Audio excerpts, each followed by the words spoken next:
Bom, então vamos iniciar a leitura do livro, da obra Mulheres Improváveis, e vamos conhecer então um pouquinho sobre a autora dessa obra.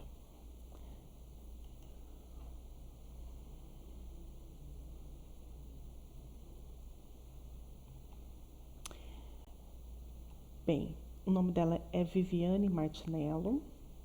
Ela coloca aqui na obra que ela é mãe, esposa, pastora, mentora do projeto Casa de Isabel, uma casa de mentoria e ensino para mulheres.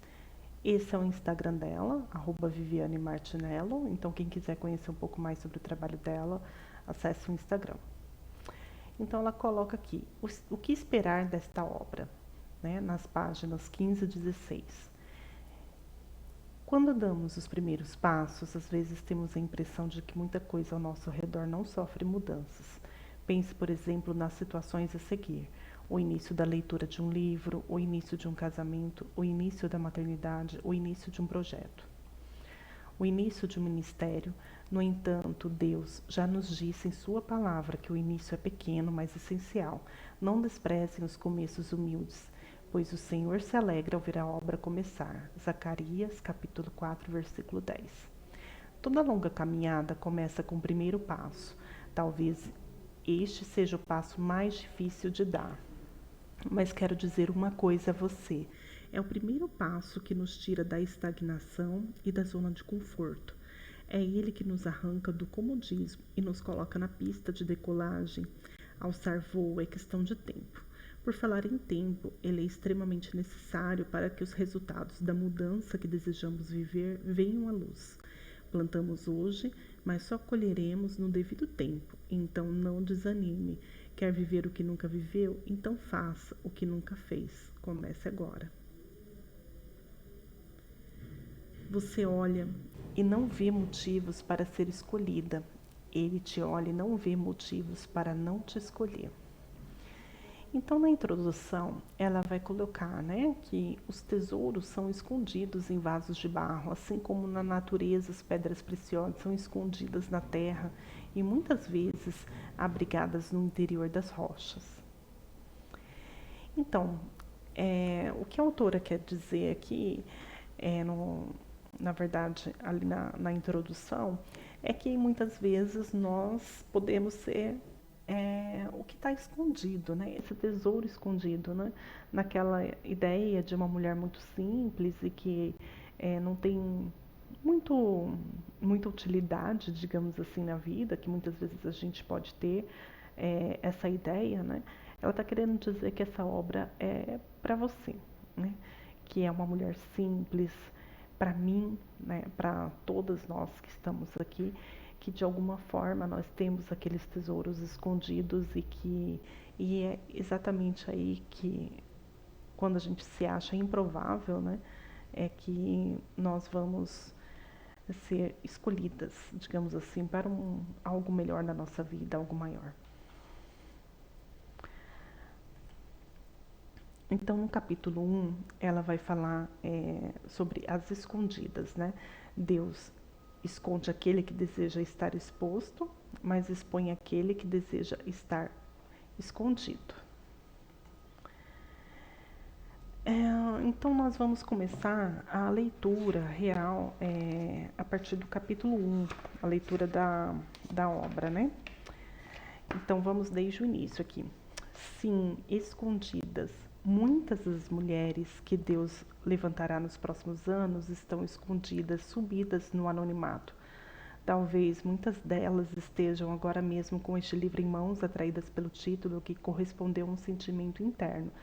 Sim, eu sou uma improvável. São as samaritanas dos dias atuais, mulheres envolvidas em afazeres comuns junto aos poços da vida, mulheres improváveis que estão sendo encontradas por Jesus neste tempo. Esposas, mães, mulheres solteiras que enfrentam a dor do divórcio, do luto, da traição, do abandono e inúmeras situações desafiadoras e tristes que fazem parte do universo vivido pelas mulheres no mundo todo. No entanto, essas mesmas condições não definem onde elas estarão nos próximos anos. Não são essas variáveis que determinam o futuro que terão.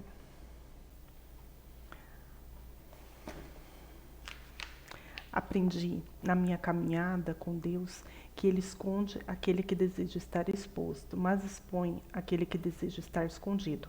Além disso, entendi que estar escondida libera o favor do alto para sermos posicionadas no lugar onde seremos geradas pelo Pai. No entanto, é bom saber, desejar, que nos posiciona, quem nos posiciona é o Pai. A exposição não é pessoal. A autoapresentação, autoexibição, autopromoção, as formas, o tempo, o lugar são definidos pelo Eterno. Quando Jesus observou que os convidados para o jantar procuravam ocupar os lugares de honra à mesa, deu-lhes este conselho: quando você for convidado para o banquete de casamento, não ocupe o lugar de honra. E se chegar algum convidado mais importante que você, o anfitrião virá e dirá: dê o seu lugar a esta pessoa, e você, envergonhado, terá de sentar-se no último lugar da mesa. Em vez disso, ocupe o lugar menos importante à mesa. Assim, quando o anfitrião ouvir, dirá: amigo, temos um lugar melhor para você. Então você será honrado diante de todos os convidados, pois o que se exaltam serão humilhados, e os que se humilham serão exaltados. Lucas, capítulo 14, versículos 7 ao 11. Esse texto de Lucas exemplifica perfeitamente a dinâmica de Deus entre aquilo que deve ser exposto e aquilo que deve ser escondido. Leiamos novamente esse texto, mas agora na versão A Mensagem. Depois disso, ele ensinou uma lição aos convidados ao redor da mesa. Percebendo que alguns disputavam o lugar de honra, disse: quando alguém convidar vocês para o jantar, não ocupe o lugar de honra. Alguém mais importante que você pode ter sido convidado, e o anfitrião dirá na frente de todos os convidados: desculpe, você pode dar licença? O lugar de honra pertence a este homem. Com a maior vergonha, você terá de se acomodar na última mesa, no lugar que sobrar. Quando você for convidado para uma festa, sente-se no último lugar. Quando o anfitrião entrar na sala, ele dirá: o que você está fazendo aí? Venha para a frente. Você será motivo de comentários na festa. O que eu estou dizendo é que se você andar por aí com o nariz empinado, vai acabar com a cara no chão. Mas se souber ficar no seu lugar, será recompensado. Em todas as versões, esse texto nos ensina o mesmo. Não precisamos disputar lugares, assim como não precisamos fazer conchavos para estar em destaque ou ocupar os melhores lugares, sejam eles eclesiásticos ou profissionais, sejam lugares que o nosso ego fragilizado costuma desejar em razão da nossa necessidade de afirmação. Na verdade, não se trata de disputa, tampouco depende de nós. Ainda que tenhamos sido convidados para estar em determinado lugar, quem nos posicionará é o dono da festa.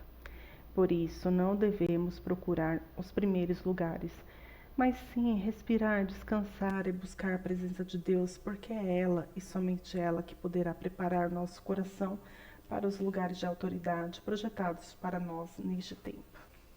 Esse texto tem um segredo poderoso a ser descoberto: permitir que Deus nos encontre, esperar que Ele nos ache e nos reposicione em nosso nível de influência e relacionamentos. Talvez você precise deste lembrete. Tanto quanto eu, o nosso sucesso não é medido pelos padrões do mundo.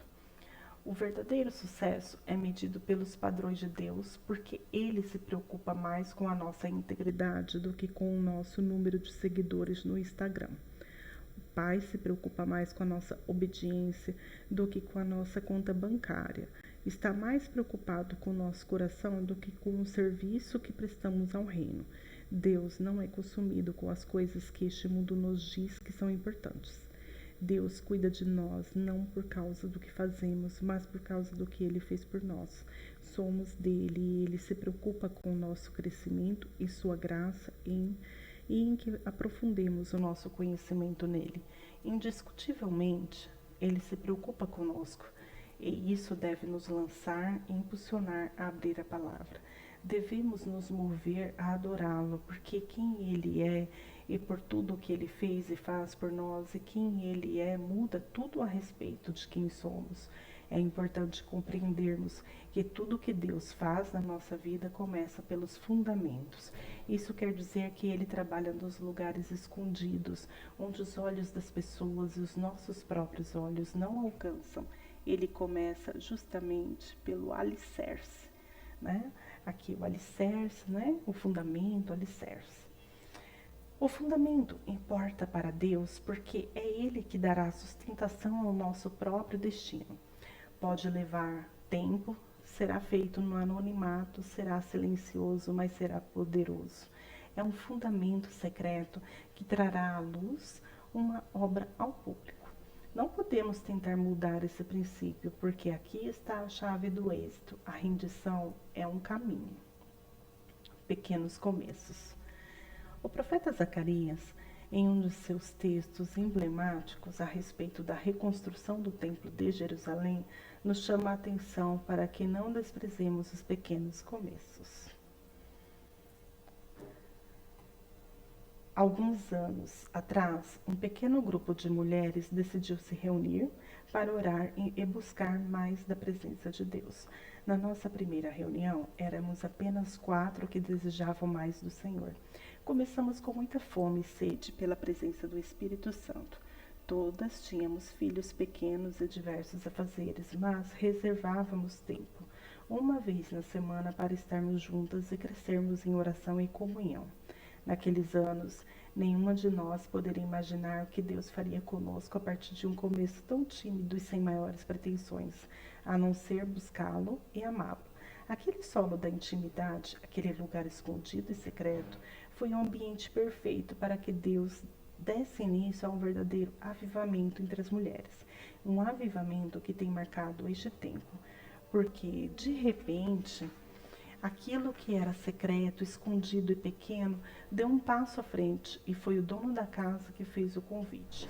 Hoje, quando vejo a multidão de mulheres que participam quinzenalmente das nossas reuniões de mulheres, penso nessas palavras de Zacarias. Será que alguém ousa desprezar esse dia de pequenos começos? Deus precisa se certificar de que o nosso coração está nele e permanecerá nele. Deus nos confia coisas aparentemente pequenas, mas também extremamente valiosas, e só depende de como cuidaremos dela. Devemos cuidar daquilo que nos foi dado, ainda mais quando se tratar de uma pequena semente, de um pequeno começo e ninguém estiver prestando atenção. Quando somos fiéis no pouco, o muito virá às nossas mãos. Isso por causa de um princípio muito simples. Deus precisa se certificar de que nosso coração não está no sucesso ou no fracasso, mas está nele e permanecerá nele. Muitas pessoas me perguntam sobre o segredo para reunirmos tantas mulheres em uma simples reunião. A verdade é que não existe segredo. O que existe é um Pai que nos confia sementes a serem plantadas e cuidadas por Ele na terra do nosso coração. Não importa se o começo é pequeno, afinal, os seres humanos não nascem maduros, adultos nem plenos. Pelo contrário, nascem pequenos, frágeis e dependentes. Essa fragilidade e essa dependência estabelecem entre o ser criado e o Criador uma conexão que jamais deveria ter sido desfeita. A dependência dele não só é positiva, como condição para que desenvolvamos em nós a vontade do Pai. Em outras palavras, quando somos cuidados por Deus, em nossa pequenez e debilidade, o foco não está no crescimento em si, mas no processo de sermos amados, nutridos e robustecidos. Portanto, não tenha foco no crescimento, não queira ser grande. Ame o seu pequeno começo. Ame e cuide desse lugar especial que você ocupa hoje, porque é nele que você será surpreendida. Bom, gente, eu vou dar uma pausa na leitura para colocar aqui essa frase que me chamou um pouco de atenção, porque o que ela diz exatamente é essa forma pontual, mas ela não fica explicando exatamente esse parágrafo, né? Ela não fala. Porque, na realidade, a minha compreensão não é que você não deva sonhar né? Grande, pensar grande, né? Mas sim, você pode sim pensar grande, ter um sonho grande, sonhar alto, como diz, né? Mas entender que para chegar nesse processo, você vai ter que ter um começo, você vai ter que passar pelo processo do que é pequeno, você vai ter que amar e valorizar aquele pequeno começo, para que com uma caminhada, o seu projeto ele cresça, né? Ele vai crescendo e chega naquele ponto que você almeja, ou talvez até seja maior do que você almeja, porque há muitas pessoas que falam que muitos negócios, empreendimentos, sonhos, né, mesmo que sonhos familiares, pessoais, que não envolvem, digamos assim, dinheiro, né, o lado financeiro, eles muitas vezes alcançam patamares que nem elas imaginavam, né? Então, ela fala nesse sentido aqui, olha, é nele que você será surpreendida. Então, você vai, se você amar o teu pequeno começo, valorizar aquilo ali que está iniciando aquele processinho e sem, né, desistir, sem esmorecer, né, provavelmente você vai ser muito surpreendida. Então, continuando aqui a leitura. Quanto mais escondido, mais valioso. O ouro, o diamante e outras pedras preciosas estão escondidos e precisam ser encontrados, porque é muito comum que a terra esconda o que há de mais precioso. Para se chegar a uma mina de ouro, é preciso escavar, comer pó, levantar poeira e até usar explosivos em alguns casos. Tamanha dificuldade de ter acesso ao metal precioso. Estar escondidas não tira nem diminui o valor que as pedras preciosas possuem. Na verdade, quanto mais escondida, mais rara, quanto mais rara, mais valiosa uma pedra se torna. As pedras visíveis e expostas no meio do caminho em geral são consideradas de pouco valor, ou porque atrapalham a passagem, ou porque são vistas como impedimento, ou porque são fáceis de encontrar. Já as pedras escondidas se tornam joias preciosas e de valor elevado. Essa mesma dinâmica se aplica às mulheres que Deus está levantando nessa geração. Mesmo escondidas, o valor delas não diminuiu. Na verdade, elas estão escondidas a fim de serem geradas e no devido tempo serem trazidas à luz para o processo de lapidação. As pedras preciosas precisam da ação do fogo, da pressão e do tempo a fim de serem geradas.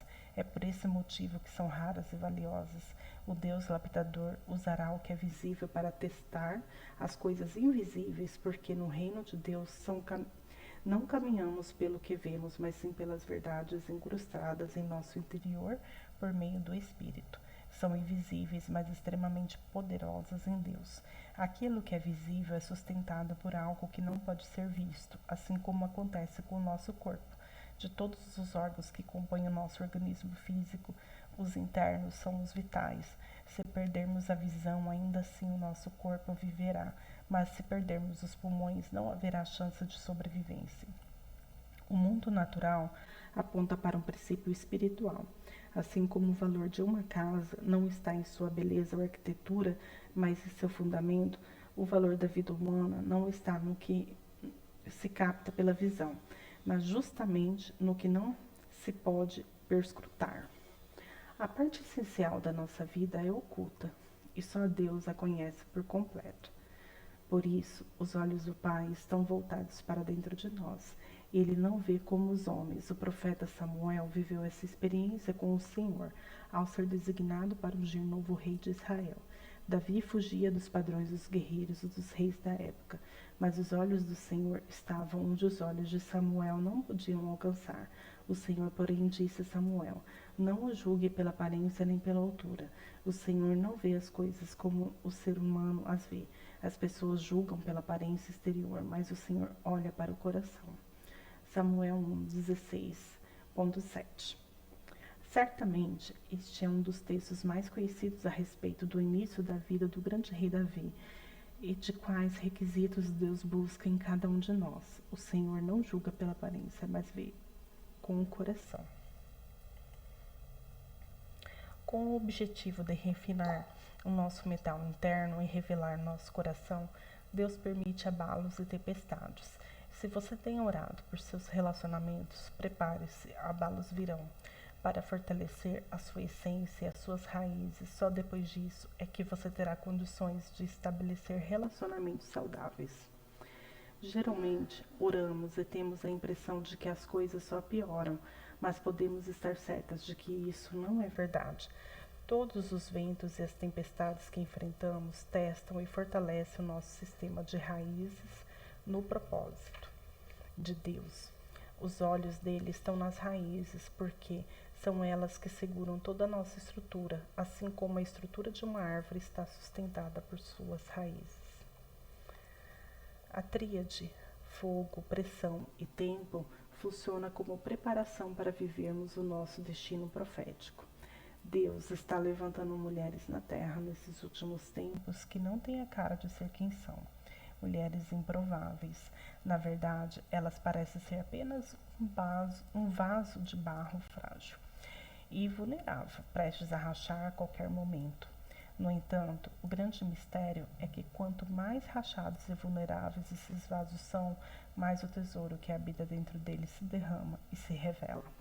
A forma de Deus manifestar sua força está exatamente em nossa fraqueza, e tentar mudar isso pode ser perigoso. Este livro é sobre a história de frágeis vasos de barro, mas que sua fragilidade esconde um grande tesouro. Acredito que existem muitos vasos de barro olhando para fora de si mesmo e pensando em como são inadequados, mas Deus convida cada um deles a olhar para dentro de si, onde está o verdadeiro tesouro. Assim como um bebê corre o risco de não sobreviver sem nascer antes do tempo previsto e em condições precárias, o mesmo acontece com as improváveis de Deus. As mulheres que o Pai deseja levantar, os meses de gestação no lugar secreto, são imprescindíveis para sua sobrevivência após o nascimento. Elas estão escondidas e são submetidas a determinadas condições para que possam atingir seu pleno desenvolvimento. No meu tempo, a sós com Deus, lembro-me do dia em que o Senhor falou em meu coração sobre uma exposição exponencial que Ele mesmo faria em nossa vida e em nosso ministério. Fiquei atônita com medo, porque sei quanto uma exposição na hora errada pode custar caro, além de ser muito perigosa. Sempre busquei o Senhor, não as multidões. As nossas orações mais secretas não continham pedidos de sucesso nem de influência, mas de entrega e desejo por sua presença. E foi no útero do lugar secreto que fomos gerados. Quanto mais clamávamos por Ele, mais Ele confiava e entregava autoridade e graça sobre nós. Sabemos, como bem diziam as Escrituras, que é impossível esconder uma cidade edificada sobre um monte. Vocês são a luz do mundo. É impossível esconder uma cidade construída no alto de um monte.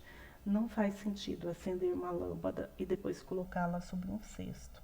Pelo contrário, ela é colocada num pedestal de onde ilumina todos que estão na casa. Da mesma forma, suas boas obras devem brilhar para que todos as vejam e louvam seu Pai que está no céu. Mateus, capítulo 5, versículo 14 ao 16. Tenho receio quando a projeção e exposição de algo ou de alguém antecipada, ou seja, antes do tempo, porque o período de estar escondido ou oculto deve ser respeitado. Não podemos desprezar os pequenos começos, mas tenha em mente que eles não são veiculados em transmissões ou vídeos, mas consistem em altares erguidos dentro do rio da intimidade com o Rei. São começos invisíveis aos olhos dos homens, mas não ocultos aos olhos de Deus.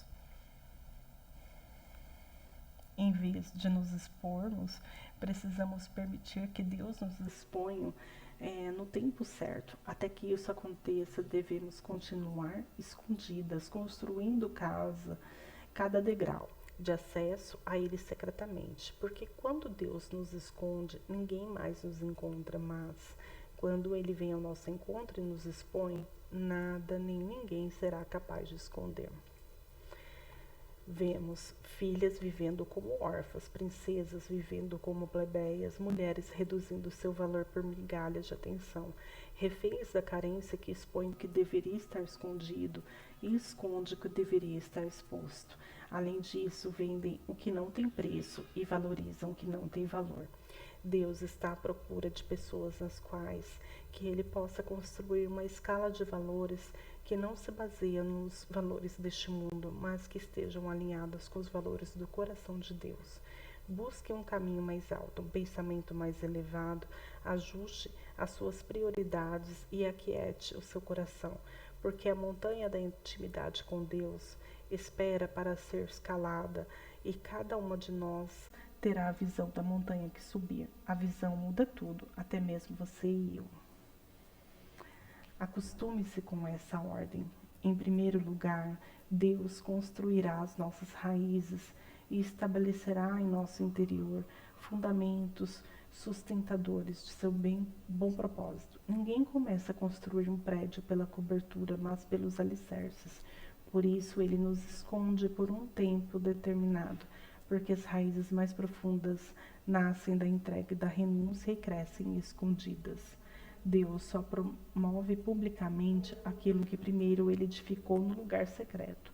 Podemos até pagar por uma promoção na terra e ser promovidas, mas a promoção que vem do alto só pode ser concedida como um resultado de um caminho constante com o Pai. Como comentei no início deste capítulo, Deus promove aquele que deseja estar escondido e esconde aquele que deseja ser promovido. Assim é o reino de Deus. Esta é a cultura do céu.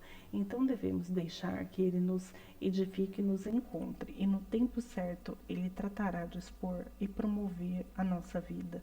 É importante lembrarmos que foi no deserto, quando Moisés estava escondido, que Deus o atraiu novamente ao chamado por meio de uma sarça ardente. Também foi no deserto que a voz que prepararia o caminho de Jesus foi forjada e levantada, porque era justamente no deserto que João Batista estava escondido. Era ali que as multidões iam até ele para ouvir palavras de vida. Foi em um lugar escondido, malhando trigo, no lagar, que Gideão foi encontrado pelo Senhor. Quando ele estava escondido das pessoas, foi achado por Deus e sobre ele foi liberada uma nova identidade de coragem e libertação.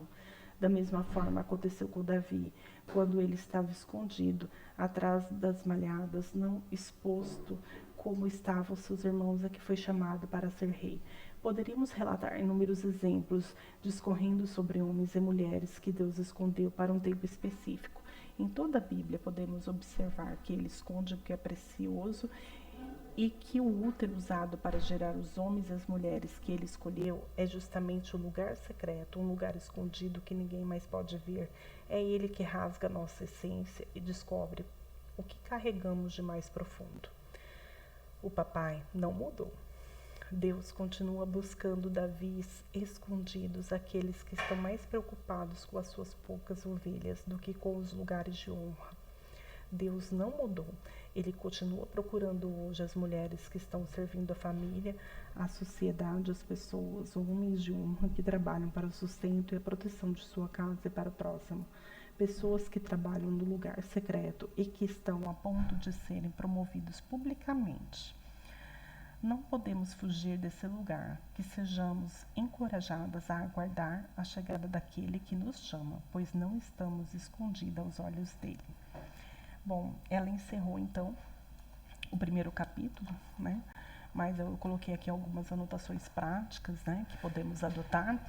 É que, por exemplo, né, anotar, né, se você puder ter um caderninho para colocar essas anotações, é importante, porque é uma prática para a gente fazer uma análise, uma autoanálise, né? Porque só o autoconhecimento é que nos coloca numa situação de, digamos assim, de segurança na nossa vida, o autoconhecimento, ele vai tratar inclusive a ansiedade, né? Às vezes nós somos ansiosas por não olharmos para dentro, né, em tentar agradar os outros o tempo todo, entre tantas coisas que a gente vai vivendo, né? Então, quando você anota algumas coisas, você vai se autoconhecendo. Então, assim, faz se possível, uma anotação. Se você se sente inferior em algum aspecto, incapaz de realizar algum sonho por não ter instrução, ou se considerar pobre, por estar doente, se sentir velha, entre outros aspectos. Refletir se você não inicia algum projeto por considerar que não tem tudo o que precisa para colocá-lo em prática. Observar suas redes sociais, além dos ambientes virtuais. Também, né, se os meios sociais que você vive e que frequenta, roda de amigos, igreja, entre outras atividades que você exerça, se existem assuntos íntimos que estão sendo expostos. Observar se tem algum recurso necessário para o início do seu projeto, mesmo que simples, e se você pode começar com o que tem, valorizando os pequenos começos. Se você agradece pelo que tem, valorizar o que Deus nos deu para cuidar, nossa família, casa, amigos, trabalho, animais, plantas, né? Entre outras coisas que você tenha, né? Buscar se preservar. Basicamente, é isso, né? As anotações práticas, e eu gostaria também que depois vocês avaliassem esse estudo e que complementassem alguma coisa que vocês perceberam que dá para colocar como uma atividade prática, tá bom? Espero que vocês tenham gostado. É isso.